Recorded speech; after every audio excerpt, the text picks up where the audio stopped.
లండన్లోని ట్రాఫల్గర్ స్క్వేర్ వద్ద జరుగుతున్న ప్రదర్శనలో పశ్చిమ ఆఫ్రికా సమకాలీన కళాకారుల కళాకృతులను ప్రదర్శిస్తున్నారు. ట్రాన్సెండింగ్ బౌండరీస్ పేరిట జరుగుతున్న ఈ ప్రదర్శనలో మొత్తం 11 మంది కళాకారులు రూపొందించిన తైలవర్ణ చిత్రాలు, లోహం, చెక్కతో తయారు చేసిన కళాఖండాలు కొలువుదీరాయి. కళకు హద్దులు లేవనే సందేశంతో జరుగుతున్న ఈ ప్రదర్శనకు ఒక ప్రత్యేకత ఉంది. ప్రతి చిత్రం, కళాఖండం ద్వారా సమాజానికి ఒక మంచి సందేశాన్ని అందించాలని నిర్వాహకులు భావించారు. అందుకనుగుణంగా ఇక్కడి ప్రతి కళాకృతి ఏదో ఒక సందేశాన్ని అందించేదే.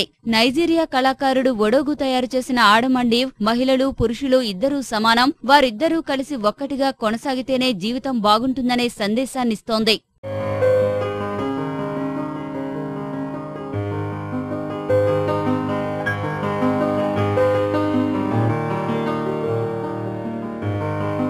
Every artist I talked to, we were about trying to push boundaries, trying to push emotional, psychological, national boundaries, trying to take their work, trying to sort of open up the world to their work.